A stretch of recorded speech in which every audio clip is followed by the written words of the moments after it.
Assalamualaikum warahmatullahi wabarakatuh. Waalaikumsalam warahmatullahi wabarakatuh. Selamat pagi dan salam sejahtera bagi kita semua. Yang terhormat Pak Gan selaku guru seni budaya kelas 10C dan teman-teman semua yang saya sayangi dan saya banggakan. Alhamdulillahirobbilalamin, kita ucapkan puji syukur karena kita dapat berkumpul di kegiatan pembelajaran pada hari ini. Tanpa lama-lama ya, karena waktunya juga nggak panjang, langsung saja untuk membuka acara atau untuk membuka pembelajaran pada hari ini, marilah kita bersama-sama mengucapkan basmalah agar pembelajarannya berjalan dengan lancar. Bismillahirrahmanirrahim. Baik, karena sudah saya buka, hadirin yang saya banggakan bolehlah dan saya hormati bisa dipersilakan berdiri karena kita akan menyanyikan lagu kebangsaan Indonesia Raya.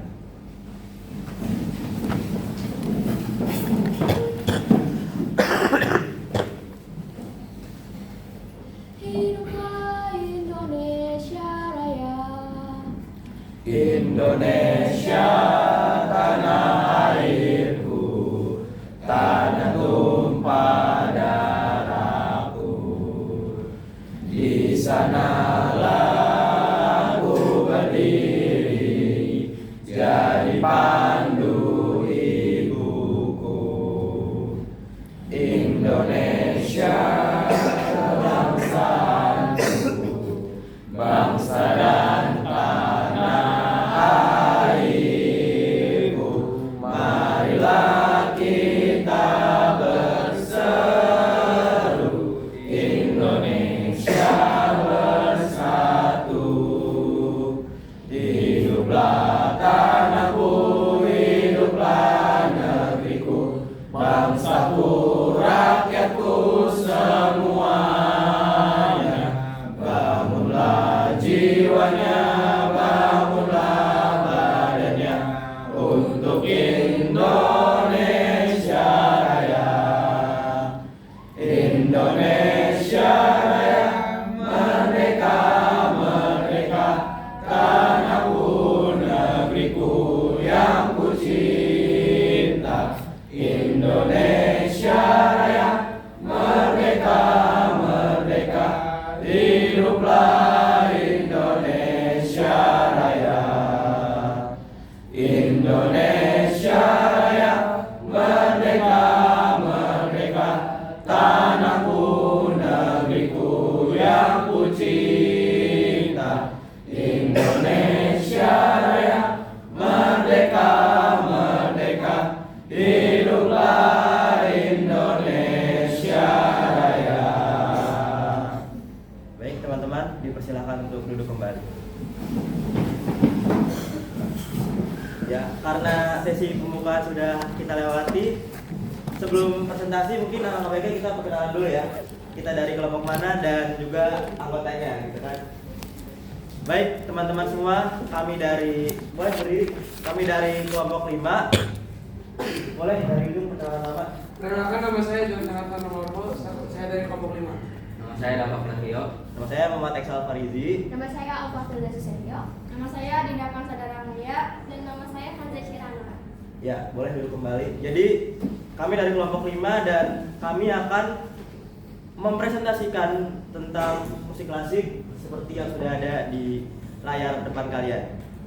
Baik, karena waktunya nggak lama, langsung saja kita ke slide yang selanjutnya. Ada musik klasik atau pengertian musik klasik yang akan disampaikan oleh Dava Octavio. Kepada Dava, saya persilakan. Jadi musik klasik adalah genre musik dari barat yang luas, mencakup periode dari era pertengahan sampai modern. Musik klasik dikenal dengan komposisinya yang kompleks, harmoni yang kaya, dan notasi musik yang presisi. Musik klasik juga memiliki tujuan keagamaan seperti ibadah sebagai pengiring ibadah di gereja dan mengiringi pesta, perayaan, dan kehidupan di istana. Untuk selanjutnya ada sejarah singkat musik klasik yang akan dibacakan oleh Excel. Ya, balik lagi ya ke Excel ya. Halo guys, jadi ini ada slide geser dulu dong. Ini ada sejarah singkat tentang musik klasik. Boleh ya teman-teman catat juga ya, karena ini pembelajaran yang amat sangat penting. seperti namanya, musik klasik itu artinya dia punya kelas yang tinggi. Jadi pada saat itu orang-orang di sana tuh berpikir kalau musik klasik itu hanya didengarkan oleh orang-orang yang pendudukan dan menengah ke atas. Jadi orang-orang menengah ke bawah itu kadang nggak ngerti sama musik klasik karena kualitasnya dibuatnya tuh harus tinggi gitu. Tapi dan musik klasik ini seperti yang ada di layar, dia berkembang pada tahun 1795 atau lebih tepatnya itu pada 1750 sampai 1820 ya. Namun karena musiknya tadi yang susah dicerna oleh orang-orang awam karena musiknya itu hanya untuk menengah ke atas, jadi ada pergeseran genre nih di abad ke-19 atau di tahun 1900-an karena di sana itu banyak genre yang mudah untuk dipahami oleh masyarakat menengah ke bawah. Jadi musik-musik dari genre klasik ini itu dilupakan karena susah dimengerti juga gitu teman-teman. Oke, mungkin singkat saja untuk sejarah singkatnya. Terima kasih atas perhatiannya. Selanjutnya ada boleh digeser. Selanjutnya ada ciri-ciri, siapa yang akan disampaikan oleh Kanza. Silakan Kanza. Dalam musik klasik itu memiliki ciri-ciri. Yang pertama, peralihan dinamik lembut dan keras. Jadi dalam musik klasik itu suara tidak selalu datar. Kadang musik dimainkan pelan lalu semakin keras. Itu yang disebut dengan crescendo. Lalu sebaiknya musik dari keras lalu perlahan menjadi lembut, itu disebut dengan decrescendo. Nah, perubahan ini membuat musik terasa lebih hidup dan tidak membosankan. Yang kedua ada perubahan tempo, accelerando dan ritardando. Musik klasik juga memiliki perubahan kecepatan. Jika musik dimainkan semakin cepat disebut accelerando, jika musik semakin lambat disebut dengan ritardando.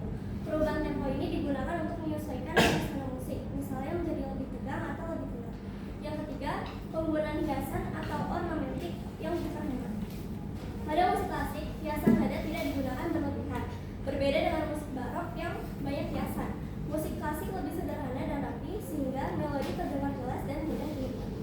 Yang keempat, pemakaian akord 3 nada.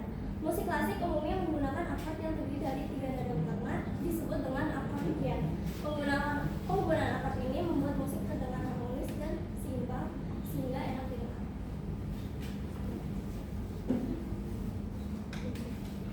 Berikutnya ada contoh dari alat musik klasik. Yang pertama itu ada alat musik gesek atau gesek. Yang pertama contohnya itu ada biola yang berasal dari Italia Utara dan kontrabas yang berasal dari benua Eropa.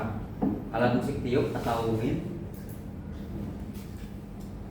Yang pertama ada klarinet yang berasal dari Jerman dan trompet yang berasal dari Mesir kuno. Berikutnya ada alat musik pukul atau perkusi. Ada timpani yang berasal dari Timur Tengah dan simbal yang berasal dari Timur Tengah. Ada alat musik papanada atau keyboard.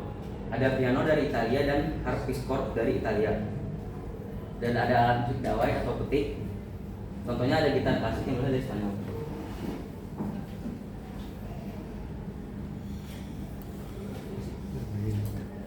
Oke, baik teman-teman, selanjutnya ada fungsi dari musik klasik.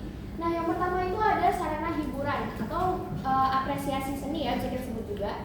Nah, jadi bisa disebut seperti ini karena musik klasik ini tuh memberikan keindahan bunyi dan juga kepuasan estetis bagi pendengarnya. Nah, salah satu contoh karya yang berfungsi sebagai hiburan adalah Ein klein Reismack karya Wolfgang Amadeus Mozart. Sebelumnya saya minta maaf kalau misalnya ada kesalahan penyebutan nama di sini. Nah, karya ini itu memiliki musik yang melodinya itu ceria dan juga ringan sehingga mudah dinikmati oleh berbagai kalangan baik dari dalam konser, orkestra maupun rekaman. Karena itu di sini disebutkan bahwa musik klasik merupakan salah satu manfaat bisa menjadikan sarana hiburan. Selanjutnya ada sebagai media ekspresi seni atau komunikasi perasaan. Nah, komunikasi perasaan ini melalui alunan nada, irama dan juga dinamika komponis dan juga dapat menyampaikan emosi tanpa menggunakan kata-kata. Contohnya ada Simfoni No. 5 karya Ludwig van Beethoven yang menggambarkan suasana perjuangan, ketegangan dan juga kemenangan melalui irama yang kuat dan juga dramatis. Selanjutnya ada sarana pendidikan. Nah, dalam bidang pendidikan ini musik klasik berfungsi sebagai sarana pembelajaran dan juga pengembangan intelektual. Karena yang kita tahu musik klasik itu kan membantu melatih kemampuan membaca not balok dan juga teknik bermain alat musik serta pemahaman karyanya itu adalah Menurut I D major karya Johann Sebastian Bach karena memiliki pola musik yang jelas dan juga teratur sehingga mudah dipelajari oleh para pelajar. Selanjutnya ada meningkatkan konsentrasi dan ketenangan. Nah, seperti yang kita ketahui, musik klasik ini tuh banyak dipakai orang-orang, sebenarnya segelintir orang sih untuk belajar, kerja, karena bisa meningkatkan konsentrasi kita nih, karena irama yang lembut dan juga tempo yang menyenangkan dan juga tenang dapat membantu untuk mengurangi stres. Contoh karya yang sesuai dengan fungsi ini adalah Clé de Lune karya Claude Debussy yang sering digunakan sebagai musik pengiring belajar atau relaksasi karena suasananya yang damai. Selanjutnya ada pengiring upacara atau acara resmi. Musik klasik mampu menciptakan suasana hikmat, sakral dan juga elegan. Salah satu karya yang sering digunakan dalam pernikahan dan acara formal adalah Canon in D major karya Johann Pichabod karena aluannya itu yang tenang dan juga berkesan mendalam. Dan yang terakhir ada sarana terapi musik. Dalam terapi musik, karya-karya musik klasik ini dipercaya dapat membantu menurunkan tingkat kecemasan dan juga meningkatkan ketenangan emosional. Contohnya adalah Piano Sonata nomor 16 karya Wolfgang Amadeus Mozart yang memiliki ritme seimbang dan juga harmonis, sehingga sering digunakan dalam terapi untuk membantu relaksasi dan juga kesehatan mental. Selanjutnya ada manfaat musik klasik yang akan dijelaskan oleh Adinda.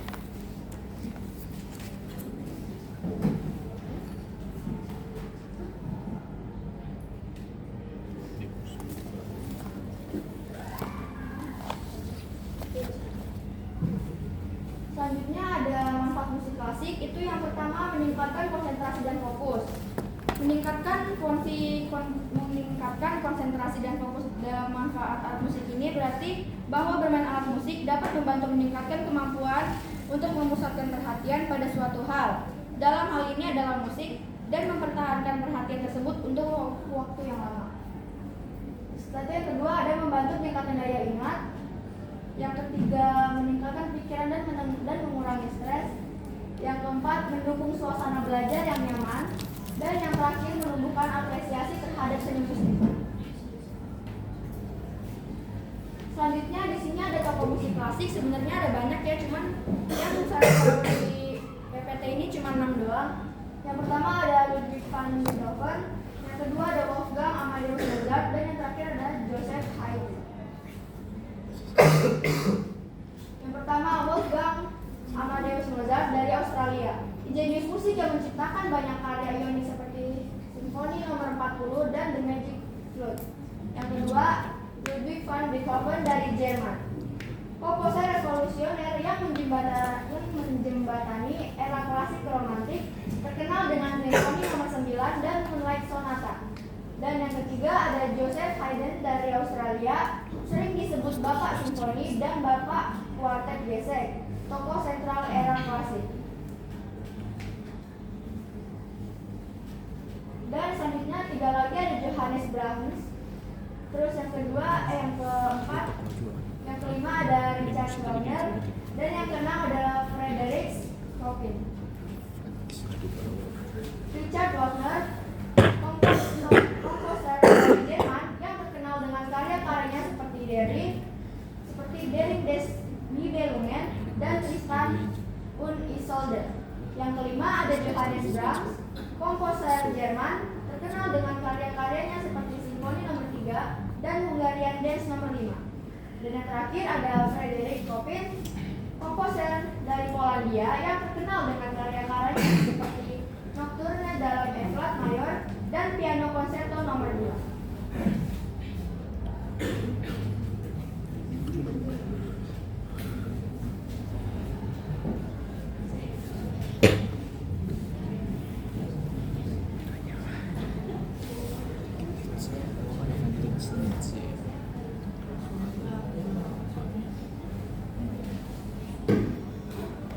Nah, kali ini saya membahas salah satu alat musik Klasik ya? musik klasik. Nah, saudara kita. Nah, di sini saya akan memberitahu beberapa chord atau kunci-kunci dasar dari gitar. Oh, ini kunci D. Ini C.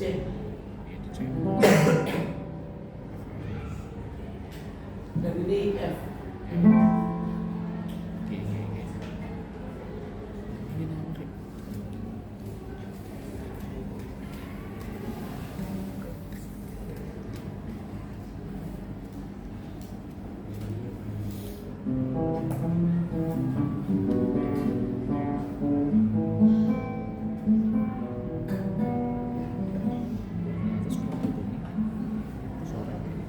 jadi itu contohnya mungkin teman-teman ya itu presentasinya. Mungkin kalau ada kurang nanti dulu boleh ditanyain kalau ada kurang ya teman-teman ya. Oke.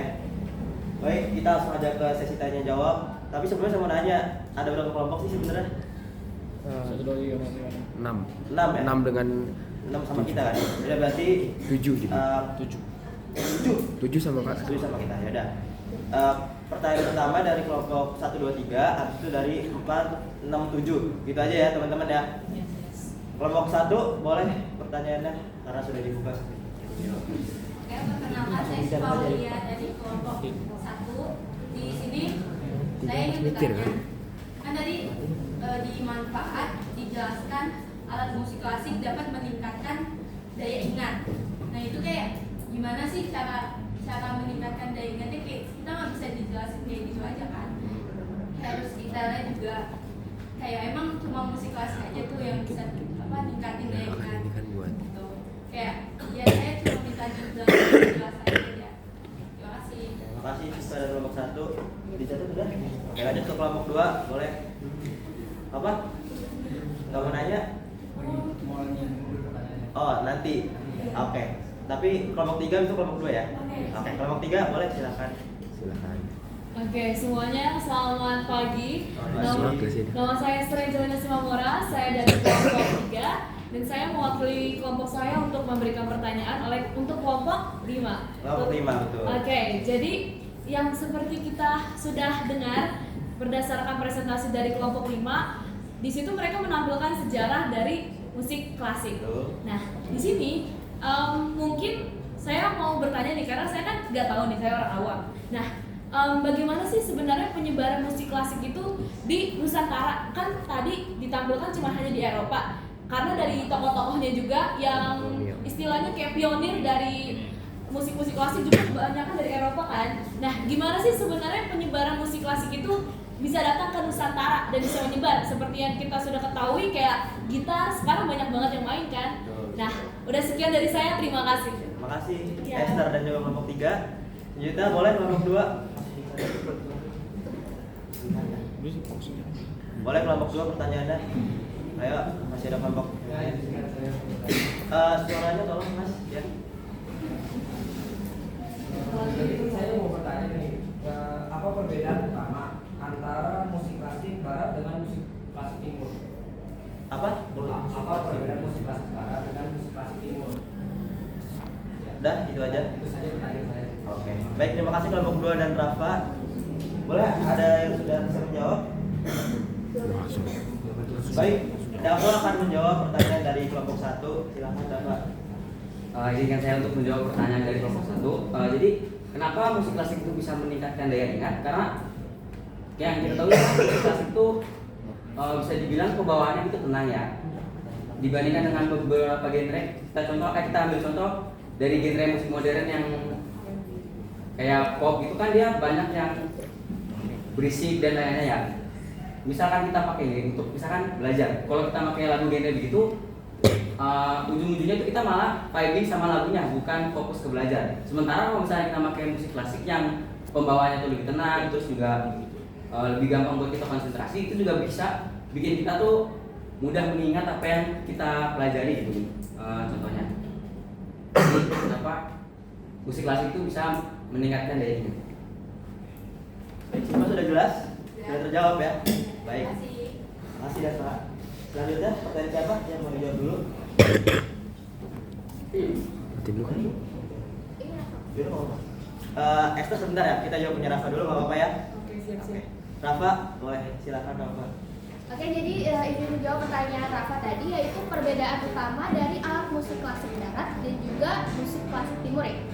Nah, jadi yang pertama itu perbedaannya ada di sistem nada dan juga tangga nada. Jadi kalau misalnya tangga yang dari musik klasik barat itu dia menggunakan tangga nada diatonis yang terdiri dari 7 tangga nada, yaitu do, re, mi, fa, sol, la, si.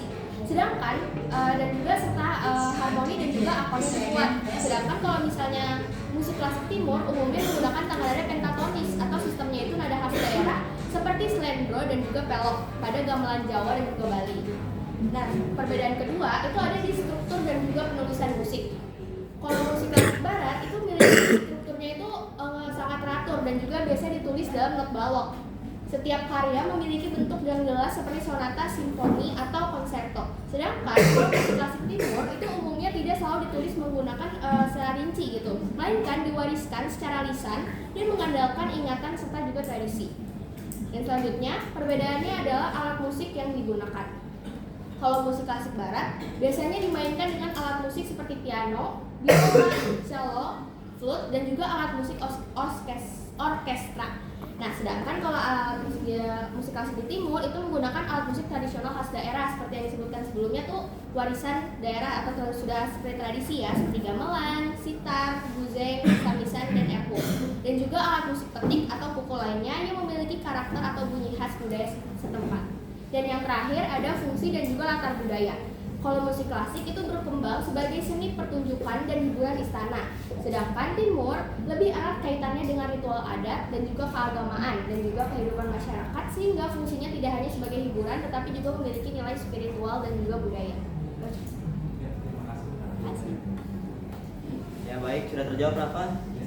Oke, nah kita lanjut ya ke pertanyaan dari kelompok 3. Silakan Andi menjawab pertanyaan dari kita. Izin menjawab ya, Stan. Sebelumnya pertanyaannya bagaimana penyebaran musik klasik ditunjukkan dengan Nusantara, apa benar? Betul. Jadi kesimpulannya itu penyebaran musik klasik di Nusantara terjadi melalui pengaruh bangsa Eropa pada masa kolonial, terutama lewat gereja, pendidikan, dan pertunjukan resmi. Musik klasik sendiri itu kemudian dikenal masyarakat dan mengalami perpaduan dengan budaya lokal sehingga turut mempengaruhi perkembangan musik modern di Indonesia. Di Nusantara juga, musik tidak hanya dipengaruhi Eropa, tetapi juga budaya India, Tiongkok, dan Arab yang masuk melalui perdagangan dan agama, lalu berpadu dengan musik tradisional setempat. Saya izin nambahin ya dari jawaban Nadine. Jadi gini, musik klasik itu datang dari Belanda era kolonial. Jadi ini nyambung sebenarnya sama pertanyaan Rafa. Belanda kan dari barat, dari Eropa. Dan waktu itu, waktu kolonial, musik klasik itu dipakai untuk hiburan petinggi Belanda. Setelah itu musik klasik ada tuh di radio Indonesia. Itu buat hiburan juga sebenarnya, tapi ada di radio Indonesia sama di orkestra Indonesia. Ya, karena mereka mengembangkan. Nah, setelah ada di radio dan orkestra di Indonesia, baru tuh pecinta-pecinta lagu itu mengolah lagu itu untuk menjadi lagu kontemporer. Begitu Esther. Udah jelas? Jelas ya. Makasih. Terima kasih kelompok 5. Iya, sama-sama. Itu ya untuk sesi pertama udah jelas. Kita lanjut ke sesi yang kedua dari kelompok 4, kelompok 6 dan kelompok 7. Kelompok 4 boleh? Gimana kelompok 4? Ya, silakan. Suaranya. Mohon ya. Diri dulu mungkin.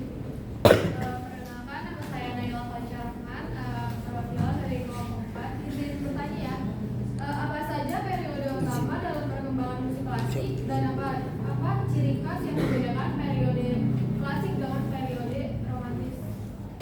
Oke. Itu saja? Ya. Oke, makasih. Selanjutnya ada kelompok 6. Perkenalkan, nama saya. Sabar pelan-pelan dulu. Ya, oke. Perkenalkan, nama saya Nadira dari kelompok 6. Saya izin bertanya, jika kan musik klasik ini biasanya tuh dimainkan dengan alat musik kayak biola, terus trompet dan alat musik khas daerah yang tadi disebutkan. Nah, kalau musik klasik ini dibuat ulang pakai alat musik elektronik kayak misalnya pakai drum elektrik, itu bisa nggak? Oke. Makasih. Makasih Nadira. Lanjutnya kelompok 7 dipersilakan.